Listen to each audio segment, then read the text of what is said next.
లోక్సభలో కేంద్ర మంత్రి అమిత్ షా మాట్లాడుతున్నారు. లైవ్ చూద్దాం. में 17 सीटें हैं अभी और उनकी शक्ति 543 के सदन में प्रतिशत 3.13 है। अब उसमें 50% की वृद्धि होगी और सीटें हो जाएगी 26 और 3.13 की जगह 3.18% उनकी क्षमता होगी। तमिलनाडु, इतने सारे लोग काले कपड़े पहनकर आए हैं।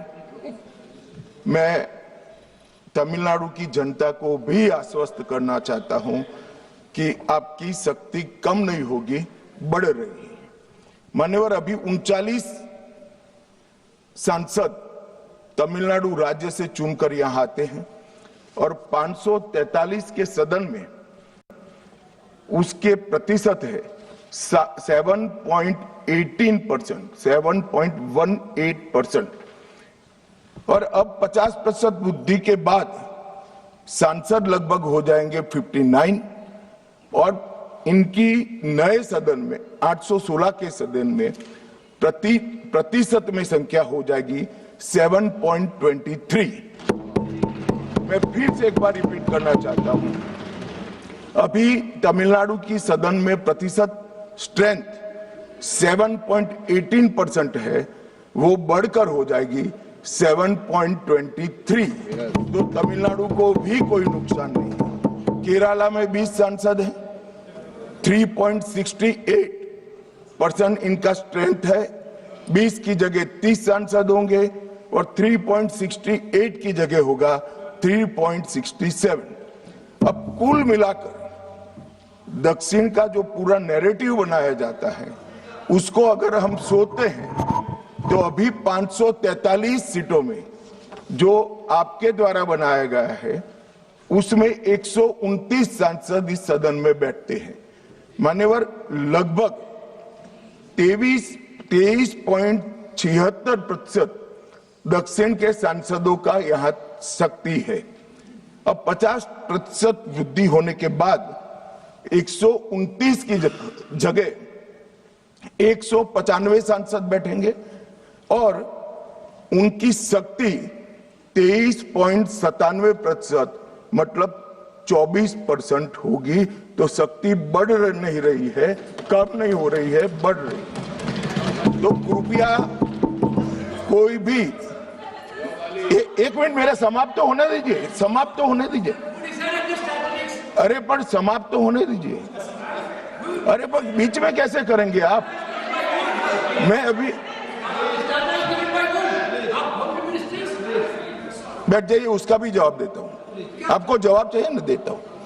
मान्यवर, कृपया ये बिल के जो इंटरप्रिटेशन है इसको अधिकृत रूप से बिल को पायलट करने वाले मंत्री के रूप में मैं इस सदन के सामने रख रहा हूं। मैं मेरी जिम्मेदारी समझ रहा हूं। जो भ्रांति फैला रहे हैं वो शायद न समझते हैं, तो उसके लिए मेरा कोई टिप्पणी नहीं है। मान्यवर वेणुगोपाल जी कह रहे हैं कि किसने कहा? मैं अमित शाह भारत का गृह मंत्री कह रहा हूं जो इस बिल को पायलट किया। दूसरी बात, सुनिए ना, बिल में कहां है और कहां से ड्रॉ कर मैं आंकड़े निकालता हूं। मैं कल उनको जब डिटेल जवाब दूंगा तब बता दूंगा, मगर वो सुनने के लिए बैठे वॉकआउट न कर जाएगा। बाकी मैं डिटेल केजी के बच्चे को समझ में आए इतनी सरलता से इनको मैं समझा दूंगा। उनको धैर्य से सुनना चाहिए। मान्यवर, इन्होंने कहा कि जाति जनगणना नहीं कराना चाहती है सरकार। इसको भी मुझे स्पष्ट कर देना चाहिए। सरकार की कैबिनेट ने नरेंद्र मोदी जी के नेतृत्व में जाति जनगणना करने का निर्णय कर लिया है। अगली जनगणना जाति जनगणना होने वाली है। एक भ्रांति फैलाई जा रही है कि अभी जो प्रश्न पूछे जा रहे हैं उसमें जाति का जिक्र नहीं है। मान्यवर, जनगणना जिनका डिटेल अभ्यास है उनको मालूम होगा, जनगणना 2 हिस्सों में होती है। पहले सभी मकानों को इंगित किया जाता है और उसके बाद में जो बिल्डिंग्स होते हैं इसके अंदर रहने वाले बंदों को इंगित किया जाता है। तो बिल्डिंग की अभी तक कोई जाति की व्यवस्था हुई नहीं है, होगी तब इसको भी गिन लेंगे वे। अभी तक बिल्डिंग की कोई जाति व्यवस्था नहीं है मान्यवर। जब व्यक्तियों की जाति गिनी जाएगी तब जाति जनगणना का सवाल आएगा। ये भी मैं आज पूरी तरह से स्पष्ट कर देना चाहता हूं। मान्यवर, उन्होंने कहा कि 850 का आंकड़ा कहां से आया, ये मैं समझाता हूं। 850 का जो आंकड़ा है मान्यवर, वो इस तरह से बना है कि काल्पनिक रूप से सोच ले कि 100 सीटें हैं, अगर 33% माताओं को, मातृशक्ति को आरक्षण देना है तो उसमें 50% बढ़ाते हैं तो सीटें होती है 150, और 150 जब होती है इसका 33% करते हैं तो 100 सीटें ऑटोमेटिकली हो जाती हैं। जो 543 सदस्य बैठे हैं इसमें 50% वृद्धि होगी। इसका 33% जब माताओं के लिए रिजर्व हो जाएगा तब 543 की 43 ओपन सीटें होगी जहां पर भी महिलाएं लड़ सकती। तो ये 50% इस तरह से आया है। और 850 है वो राउंड ऑफ फिगर है, 816 एग्जैक्ट संख्या होगी। ये फिर से पूछेंगे कि ऐसा क्यों किया है, तो अभी भी राउंड ऑफ फिगर जो है ये 543 नहीं है, 543 से ज्यादा ही है। अब उन्होंने कहा कि वृद्धि कैसे करोगे। आप 550 इतना तो समझ जाएंगे भाई। मैं केजी कहा तो तुम 7 अर्थ में केजी की तरह करने लगे। मान्यवर, इन्होंने कहा कि ये बिल में लिखा नहीं है।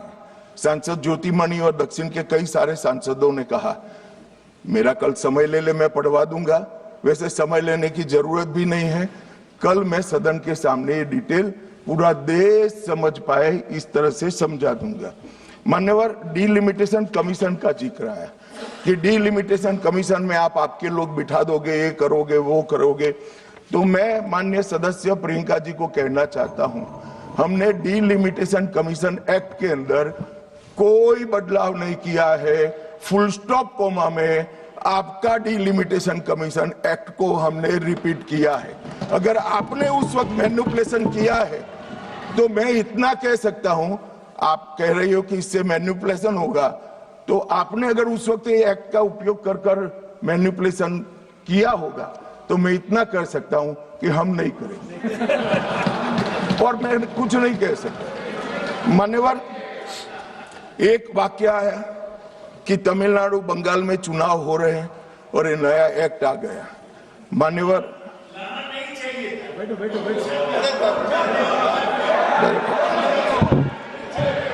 मान्यवर, मैं स्पष्टता से कह देता हूं कि ये डीलिमिटेशन कमीशन की जो रिपोर्ट तभी लागू होगी जब पार्लियामेंट इसको स्वीकार करके करेगी और राष्ट्रपति महोदय इस पर अपना मंजूरी का मोहर लगाएंगी।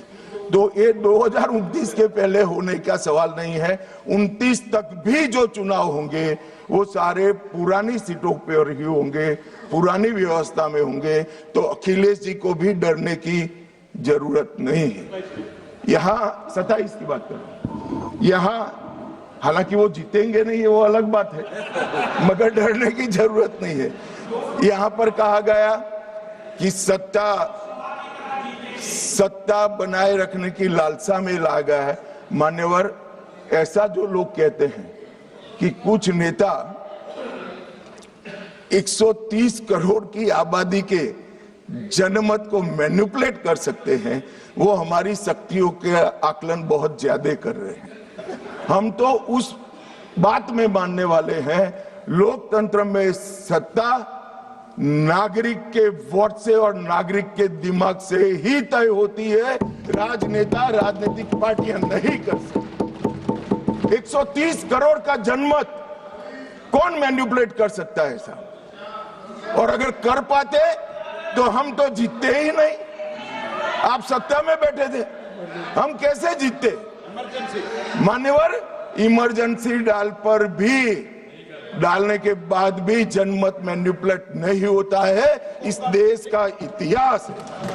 और जहां तक लोकतंत्र को खत्म करने की बात करी है, मैं भारतीय जनता पार्टी के कार्यकर्ता के नाते, इस सदन में एक सांसद के नाते कहता हूं, किसी की भी ताकत नहीं है इस देश से लोकतंत्र को खत्म करने की। जिन्होंने प्रयास किए हैं इमरजेंसी के वक्त, जनता ने उनको खत्म कर दिया था, लोकतंत्र को कुछ नहीं हुआ। और मान्यवर, लोकतंत्र इस तरह से खत्म नहीं